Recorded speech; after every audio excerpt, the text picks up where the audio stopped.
এবং তদন্তের দাবির জন্য। আপনারা জানেন গত জুলাই অভ্যুত্থানের শুরু থেকে এই প্রশাসন আমাদের প্রতি শুধুমাত্র সমর্থন করবে এরকম মনোভাবের পরিবর্তে আমাদেরকে উল্টো ছাত্রলীগ, যুবলীগ এমনকি পুলিশের হাতে তুলে দিয়েছিল অত্যাচার নির্যাতন করার জন্য।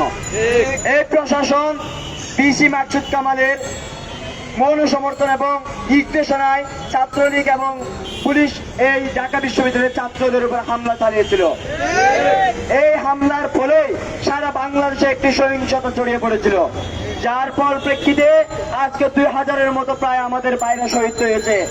এই শহীদের জন্য মাকসুদ কামাল মৌন সমর্থন দিয়েছে এবং সে তাকে এই শহীদদের একমাত্র খুনি হিসেবে এবং খুনিদের তালিকায় এই মাকসুদ কামাল সহ তার প্রশাসনকে রাখতে হবে।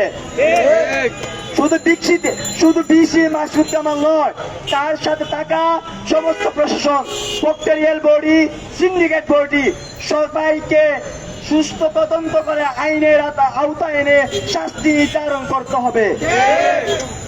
আমরা জানি আমাদের বাইরে রক্তের বিনিময়ে অর্জিত এই স্বাধীনতা যখন আমরা অর্জন করতে যাচ্ছিলাম, 16 তারিখ যখন বিজয় একাত্তর হলে হামলা হয়, তখন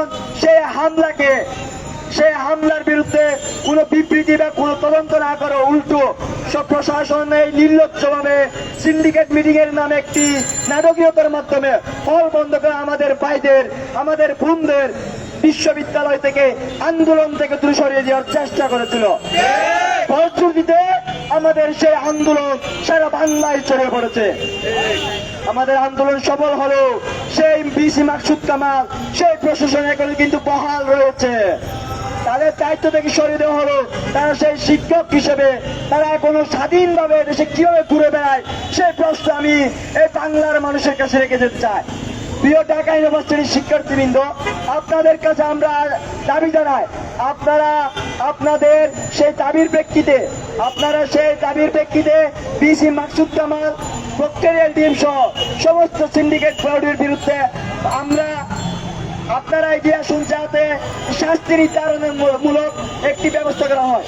বাংলাদেশ অন্তর্বর্তীকালীন সরকারের নিকটও আমরা আবেদন জানাবো, সেই কোর্টটি সুগম করে দিন, যার মাধ্যমে আমাদের ভাইদের, শহীদদের খুনিরা, আমাদের ভাইদের উপরে যারা হামলা চলেছে সেই হামলাকারীরা শাস্তি পাবে। আমাদের বাইরের শাস্তি নিয়ে যারা আমাদের বাইরে কবরে চলে গেছে কিন্তু খুঁজে করে বাইরে করে ঘুরে বেড়াচ্ছে, সেটা কিন্তু আমরা মেনে নিব না। অতি সত্বর যদি এই যেসব খুনিদের পেশিসরা এখন বহাল তবিয়ত দেশে সেসবকে বহিষ্কার করে তাদেরকে যদি আইনের আওতায় আনা না হয়, তাহলে কঠিন পদক্ষেপ দেওয়ার জন্য আমরা বাধ্য থাকিব। সকলকে ধন্যবাদ।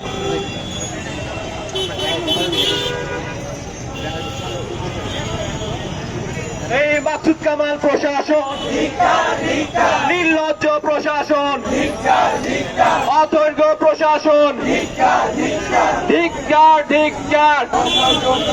এই মাকসুদ কামাল প্রশাসন, মাকসুদ কামাল প্রশাসন, নির্লজ্জ প্রশাসন, ধিক্কার ধিক্কার। সম্মানিত বন্ধুরা, এ পর্যায়ে আপনাদের সামনে বক্তৃতা নিয়ে আসছেন জসিমউদ্দিন হলের মেধাবী শিক্ষার্থী, শান্তি ও সংঘর্ষ অধ্যয়ন বিভাগের মেধাবী শিক্ষার্থী রোকন উদ্দিন।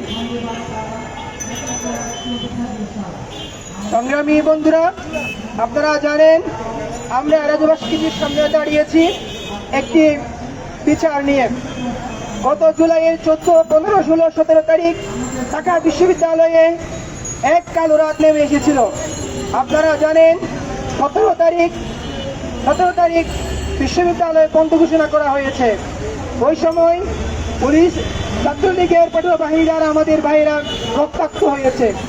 এই বিচার চেয়ে যখন আমরা পিসি মাকসুদ কামাল, কথিত পিসি মাকসুদ কামালের কাছে গিয়েছিলাম, তখন সে বলেছিল প্রশাসন আমাদের নিয়ন্ত্রণে নেয়।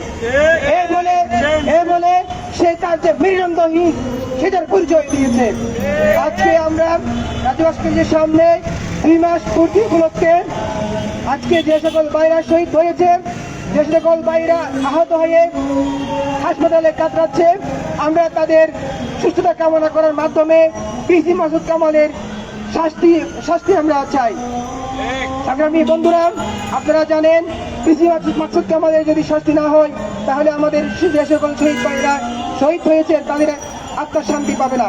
সুতরাং আমরা পিসি মাকসুদ কামালের শাস্তি পেয়ে আমার বক্তব্য শেষ করছি।